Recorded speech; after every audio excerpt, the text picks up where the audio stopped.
So today we're going to talk about the preterite regular for now. You will get other lessons on preterite irregulars, but for right now, it's just going to be the preterite regulars. What is the preterite tense? The preterite tense talks about the past. However, there are two ways to express the past tense. This is going to be completed past actions, actions that we know began and ended, and that they began and ended at a specific time.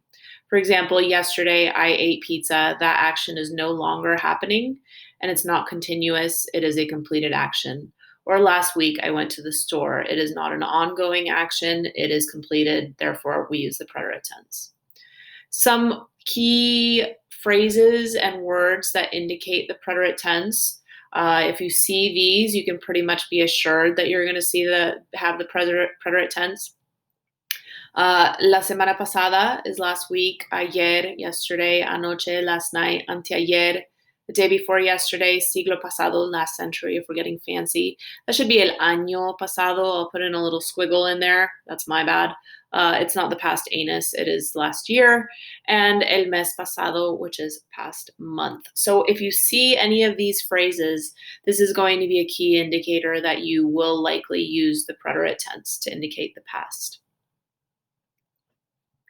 There are 4 different types of preterite if you want to categorize it. The first type would be regular preterite tense, which is what we're going to do in this lesson.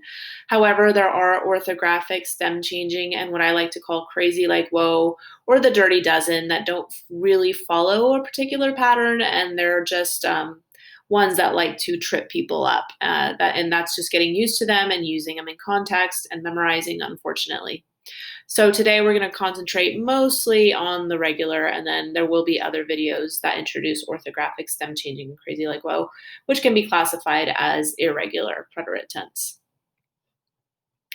The preterite tense regular for AR verbs. So every verb has an unconjugated infinitive, which is the to form. So if you say to be, to swim, to jump, to talk, to play, all of that is the unconjugated infinitive form. We don't talk like that. We don't say I to swim in the swimming pool. You say I swim. So what we have to do is conjugate. In this context, it would be I swam. So how to form this? When we have our infinitive, for example, hablar, we eliminate or cut off the AR ending from the infinitive. Therefore, we're left with hablo. You're going to add the following endings for the corresponding subject pronouns, and that would be in the order of yo, tú, él, nosotros, vosotros, and ellos. At this point, you should know those. You add the following endings to your stem, aste, o, amos, astes, aron. What you're left with is yo hablé, which means I talked. Tú hablaste means you talked. Él habló, he talked. Nosotros hablamos, we talked. Vosotros hablasteis, y'all in Spain talked. Y ellos or ustedes hablaron, they or you all not in Spain talked. The same concept applies to preterite regular with ER and IR verbs. You do the same steps as you would from the previous slide. However, in this case, the infinitive ends in ER or IR. Therefore, you eliminate your endings, and then you're left with the stem of com or escrib, and you're going to add the following endings for the corresponding subject pronouns in the same exact order. Y, iste, yo, imos, iste, hicieron. And what you're left with is comí, I ate, comiste, you ate, comió, he, she ate, or you formal. Nosotros comimos, vosotros comisteis, y ellos comieron.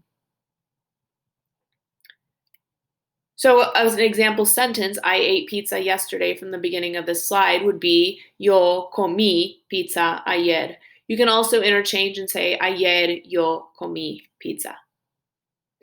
To be continued will be the orthographic Kargar Czar, but that's for another video, so get excited.